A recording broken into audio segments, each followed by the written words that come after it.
할머니의 죽음, 둘이는 누구를 받는가? 진실은 때로 말없는 존재가 밝혀낸다. 진실이란 무엇인가? 때로는 우리가 보고 싶어 하는 것이고 때로는 우리가 외면하고 싶어 하는 것이다. 그러나 진실은 언제나 그 자리에 있다. 다만 우리가 그것을 발견할 용기가 있느냐의 문제일 뿐. 이 이야기는 한 가족의 비극에 관한 것이다. 그리고 말없는 한 존재가 밝혀낸 진실에 관한 것이다. 인간은 거짓말을 할 수 있지만 동물은 그렇지 않다는 것을 우리는 종종 잊는다. 지금부터 한 할머니의 죽음과 그녀가 키우던 개에 관한 이야기를 해보겠습니다. 2024년 가을 서울 강남의 한 장례식장에 무거운 침묵이 흘렀다. 김옥분 할머니 향년 82세. 자연사라는 진단을 받고 조용히 세상을 떠났다고 했다. 그러나 장례식장의 분위기는 어딘지 모르게 어수선했다.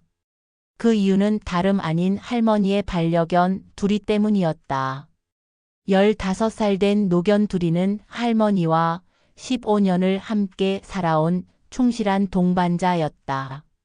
평소에는 온순하고 조용한 성격이었지만 이날만큼은 달랐다.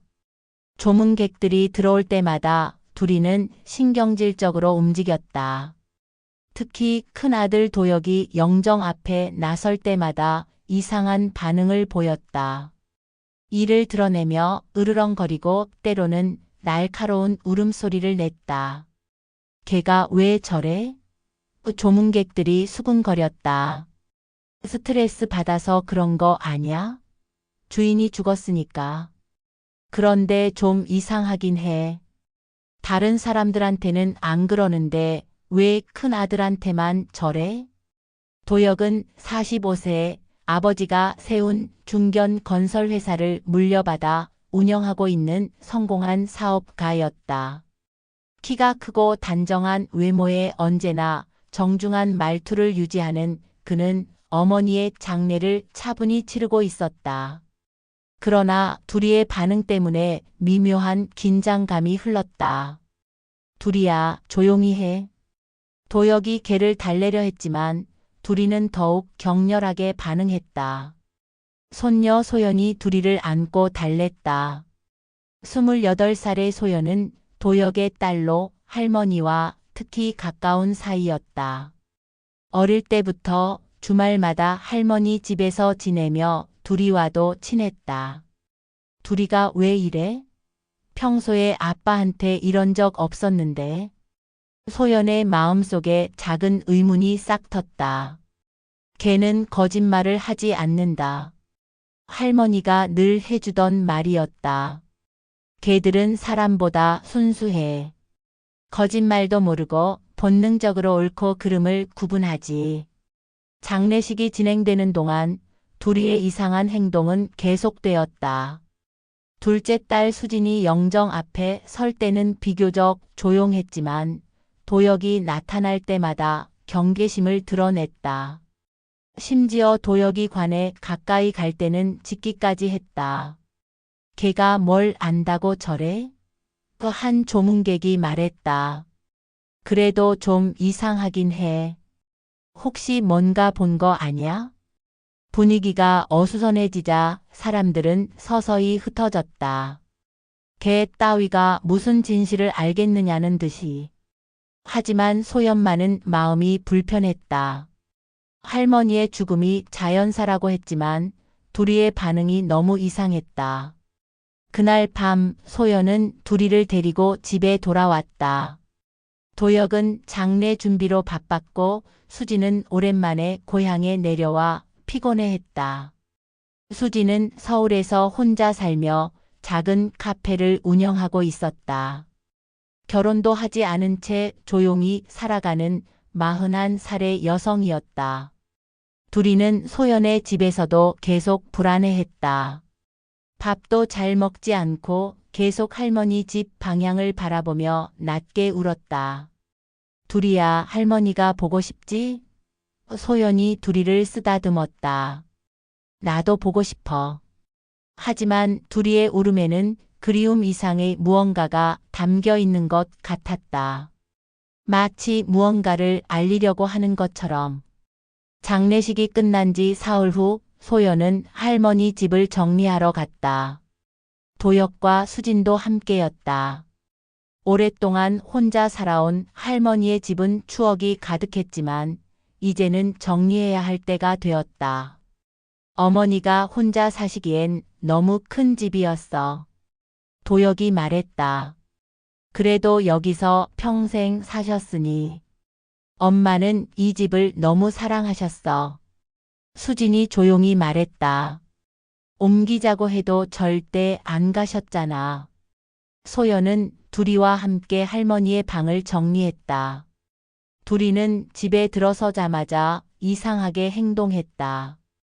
평소 할머니가 자주 앉아 계시던 안방 구석을 계속 킁킁거리며 냄새를 맡았다. 두리가 할머니 냄새를 찾는 것 같아. 소연이 생각했다. 옷장을 정리하던 소연은 장롱 깊은 곳에서 이상한 것을 발견했다. 천으로 쌓인 무거운 물건이 숨겨져 있었던 것이다. 소연이 천을 벗겨내자 피가 말라붙은 쇠지렛 대가 나타났다. 이게 뭐야? 소연의 손이 떨렸다. 지렛대에는 분명히 핏자국이 있었다. 그리고 머리카락 같은 것도 붙어 있었다. 소연은 즉시 아버지와 고모를 불렀다. 아빠, 고모 이것 좀 보세요. 도혁과 수진의 얼굴이 창백해졌다. 이게 뭐지? 도혁이 중얼거렸다. 경찰에 신고해야 해. 수진이 떨리는 목소리로 말했다. 소연은 즉시 경찰에 신고했다. 경찰이 도착해 증거품을 수거하고 할머니의 시신에 대한 재부검을 지시했다. 며칠 후 충격적인 결과가 나왔다. 김옥분 할머니는 심장마비로 죽은 게 아니었다. 둔기에 맞아 사망한 것이었다. 후두부에 치명적인 타격을 받아 즉사했다는 것이 부검 결과였다. 사건은 일순간에 살인사건으로 바뀌었다. 경찰은 집안을 정밀 수사했고 마당에서 발자국과 장갑의 흔적을 발견했다. 그리고 그 모든 증거들이 도혁을 가리켰다. 발자국의 크기와 패턴이 도혁의 신발과 일치했고 쇠지렛대에서는 도혁의 지문까지 발견되었다. 더욱 놀라운 것은 도혁이 어머니가 돌아가신 당일 저녁에 할머니 집을 방문했다는 CCTV 영상이 나온 것이었다. 사람들의 시선이 급격히 바뀌었다. 장례식장에서 두리가 보인 반응이 새롭게 해석되기 시작했다. 걔가 괜히 짖은 게 아니었구나. 동물이 사람보다 정확하네. 큰 아들이 어머니를 죽였다니. 도혁은 경찰 조사에서 필사적으로 부인했다. 난 어머니를 죽이지 않았습니다. 그날 저녁 어머니 집에 간 건 맞아요. 하지만 도착했을 때 이미 어머니는 쓰러져 계셨어요. 난 너무 놀라고 무서워서 그냥 도망쳤습니다. 죄송합니다. 정말 죄송해요. 하지만 전 어머니를 죽이지 않았습니다. 그러나 증거는 너무 명확했다. 그의 지문이 묻은 흉기, 그의 발자국, 그리고 무엇보다 두리의 반응. 모든 것이 도혁을 범인으로 가리키고 있었다. 언론도 들썩였다. 효자로 알려진 큰아들, 어머니 살해 혐의로 구속. 반려견이 밝혀낸 충격적 진실. 같은 기사들이 쏟아져 나왔다. 하지만 소연은 뭔가 이상함을 느꼈다. 아버지가 할머니를 죽일 이유가 없었다. 재산 상속 문제도 없었고 오히려 할머니는 도혁을 가장 아꼈다. 그리고 아버지의 성격상 그런 일을 저지를 사람이 아니었다. 뭔가 빠뜨린 게 있을 거야. 소연은 생각했다. 둘이야, 너는 정말 무엇을 본 거니? 도혁이 구속된 후 소연은 계속 의문을 품었다. 가족들 중에서 할머니를 해칠 이유가 있는 사람이 누구일까? 재산 상속을 놓고 다툰 적도 없었고 모두 할머니를 사랑했다. 어릴 적을 떠올려 보니 할머니는 확실히 도혁을 편애했다. 큰 아들이라는 이유도 있었지만 도혁이 아버지의 사업을 성공적으로 이어받으면서 할머니의 자랑거리였다. 우리 도혁이는 정말 든든해. 아버지보다 사업을 더 잘해. 할머니가 늘 하시던 말씀이었다. 반면 둘째 딸 수지는 언제나 그림자 같은 존재였다. 조용하고 내성적인 성격에 결혼도 하지 않고 혼자 살며 작은 카페나 운영하고 있었다. 할머니는 수진에 대해 늘 걱정스러워했다. 수진이는 언제 시집 갈 거니? 나이도 이제 40이 넘었는데. 고모는 혼자 사는 게 좋대요. 소연이 할머니를 달래곤 했다. 하지만 할머니의 걱정은 사랑이 아닌 실망에 가까웠다. 수진이 명절에 와도 도혁에게만 관심을 쏟으셨다. 수진은 늘 구석에서 조용히 앉아 있었다. 소연은 문득 장례식 날의 일이 떠올랐다. 둘이가 도혁에게 짓기 전 잠시 수진을 향해 낮게 울었던 순간이 있었다. 그때는 대수롭지 않게 넘겼지만 지금 생각해보니 이상했다. 혹시 소연은 소름이 돋았다. 다음 날 소연은 수진을 만나러 갔다. 수진은 서울 홍대 근처에서 조용한 오후라는 이름의 작은 카페를 운영하고 있었다. 손님도 많지 않은 한적한 곳이었다. 고모 안녕하세요. 소연아 어서 와. 힘들지? 아버지 일로.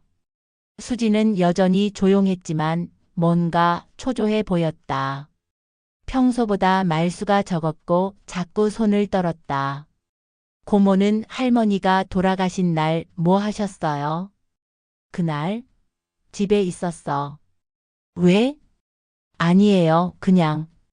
아빠가 할머니 집에 갔다가 그런 일이 생겼다니까 다른 가족들은 뭐 했나 싶어서요.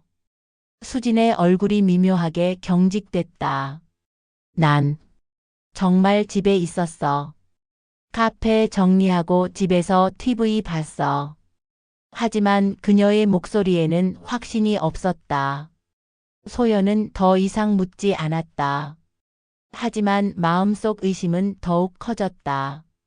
카페를 나오며 소연은 수진의 차를 유심히 보았다. 작은 SUV였는데 범퍼에 흠집이 있었다.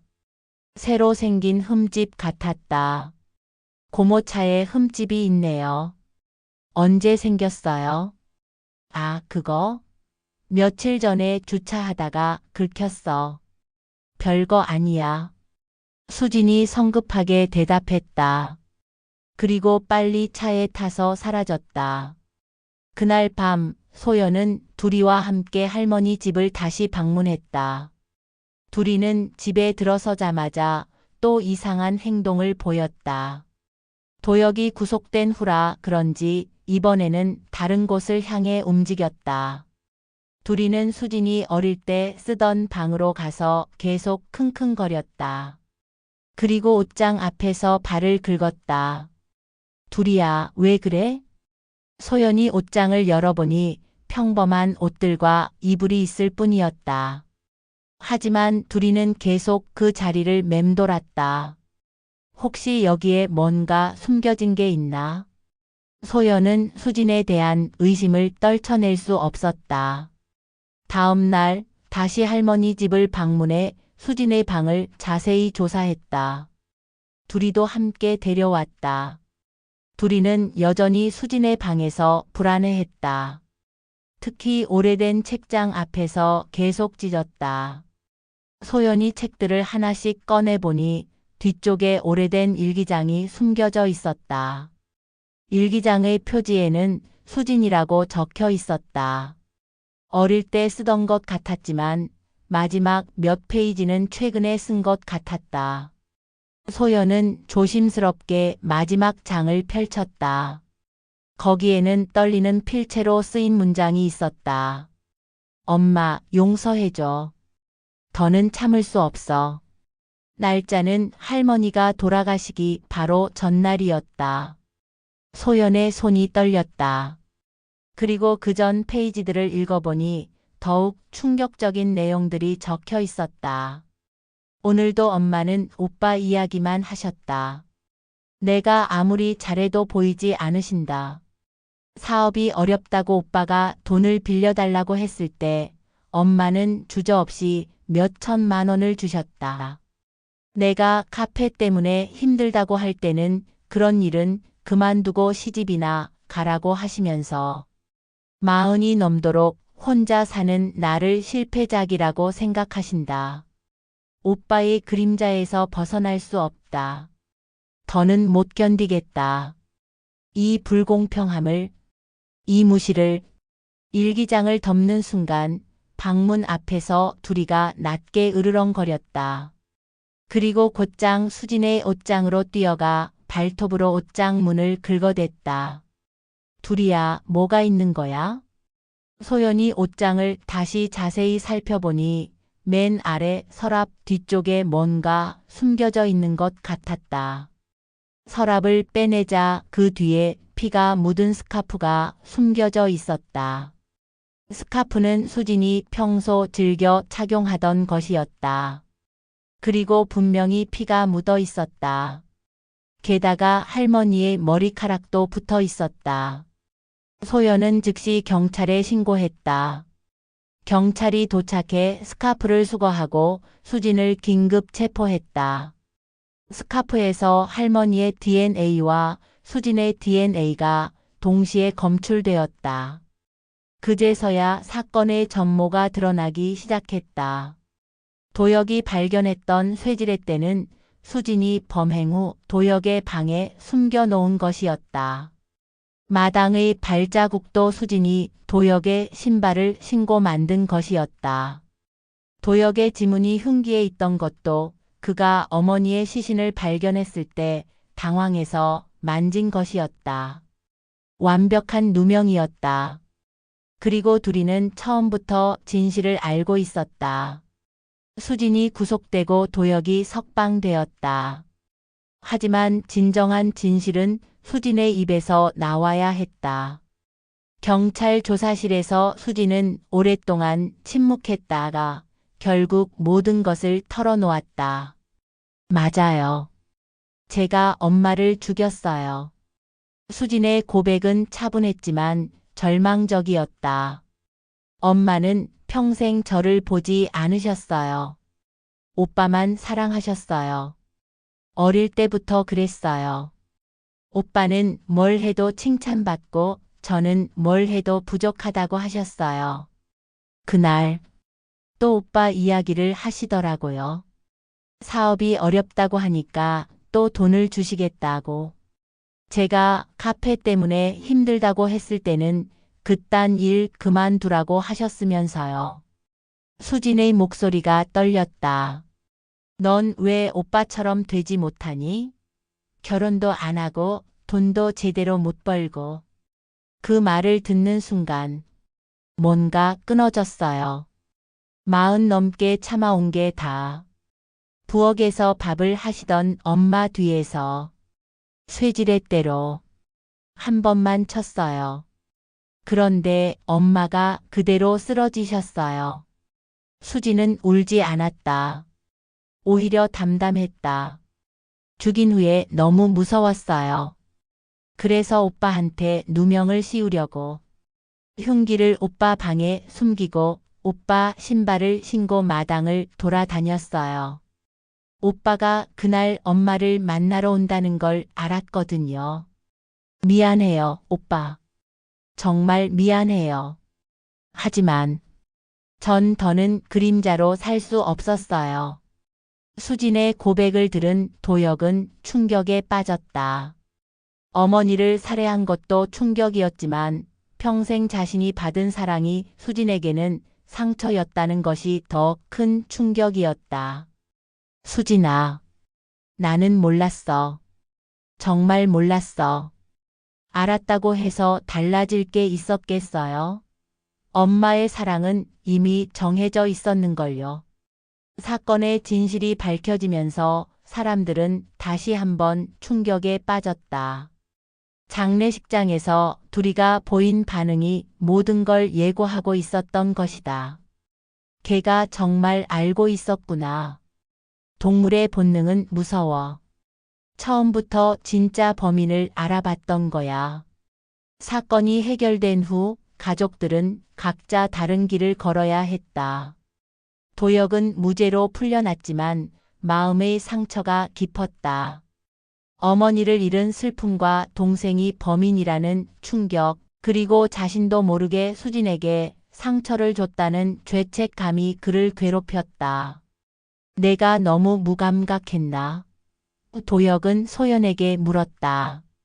수진이가 그렇게 힘들어하는 걸 왜 몰랐을까? 아빠도 모르셨을 거예요. 고모는 워낙 조용한 성격이셨으니까. 하지만 가족인데, 가족이 그렇게 아파하고 있는데 모른다는 게 말이 돼? 소연도 할 말이 없었다. 가족 간의 사랑도 때로는 상처가 될 수 있다는 걸 이번 일로 깨달았다. 할머니의 편애가 수진에게는 평생의 상처였던 것이다. 수진은 1심에서 징역 12년을 선고받았다. 계획적 범행이지만 가족 간의 갈등과 심리적 압박을 고려해 살인죄보다는 상해치사로 판정된 것이다. 재판 과정에서 수진의 삶이 낱낱이 공개되었다.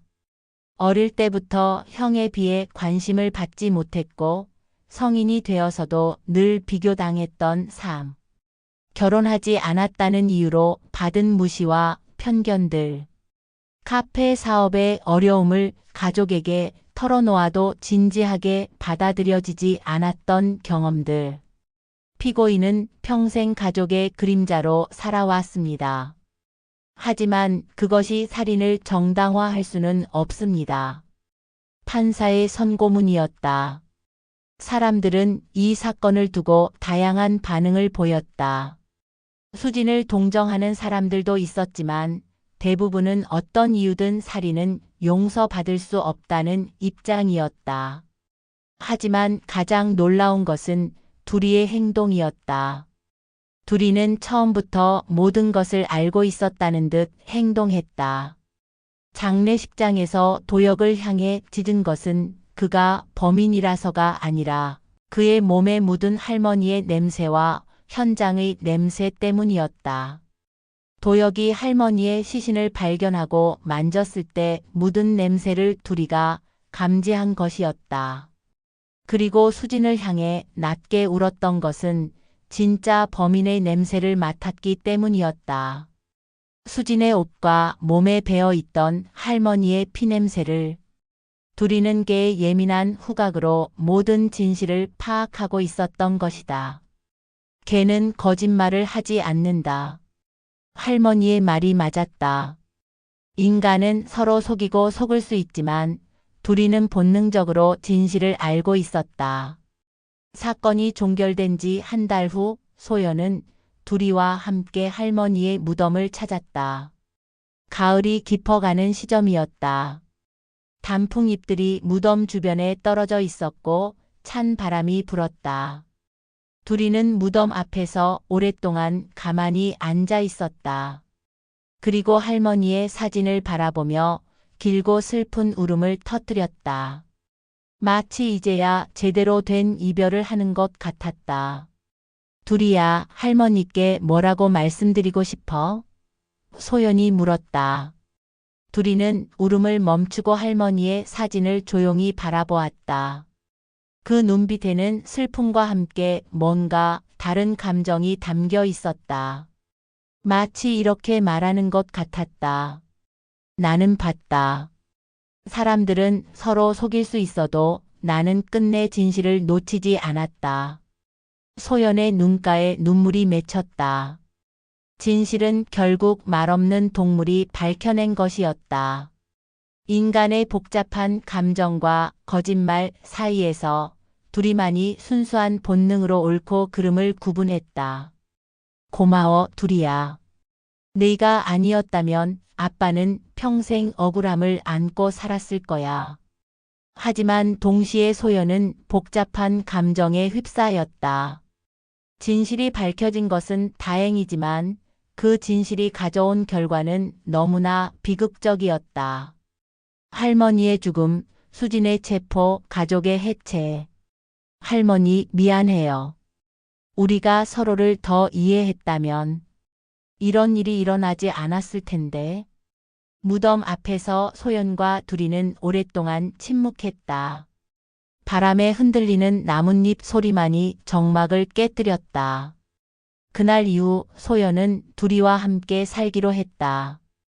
도혁은 어머니의 죽음과 수진의 일로 깊은 우울감에 빠져 있었고 두리를 돌볼 여건이 되지 않았다. 두리와 함께 살면서 할머니를 기억할게요. 소연이 아버지에게 말했다. 두리는 소연의 집에서 새로운 일상을 시작했다. 하지만 가끔 할머니 집 방향을 바라보며 낮게 울곤 했다. 그리운 것인지 아니면 여전히 무언가를 경계하는 것인지 알 수 없었다. 1년이 지났다. 수지는 교도소에서 복역 중이고 도혁은 사업을 정리하고 조용한 곳으로 이사했다. 그는 어머니의 죽음과 수진의 범행으로 인한 충격에서 아직 완전히 회복되지 못했다.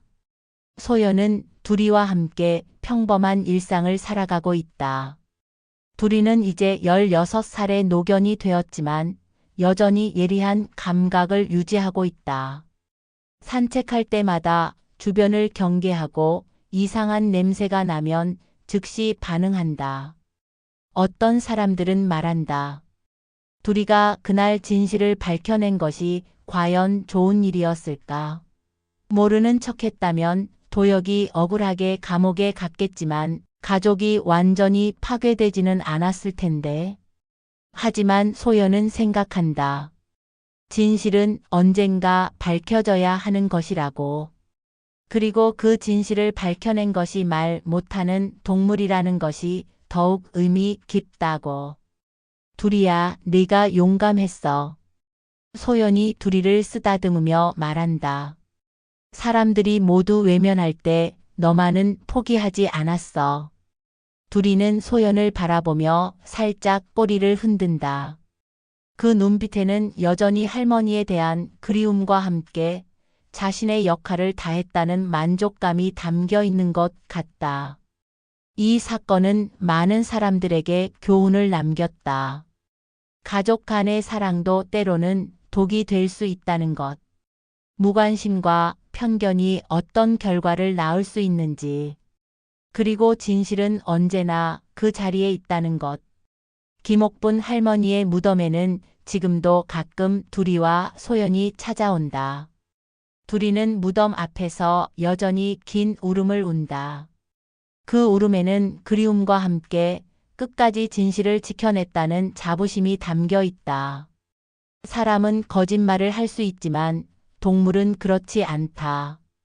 두리의 침묵 속에서 울려 퍼진 진실의 소리는 오늘도 우리에게 묻고 있다. 오늘의 이야기 재미있으셨나요? 우리 모두 건강 잘 챙겨서 가족들 그리고 반려견과 행복하게 살아요.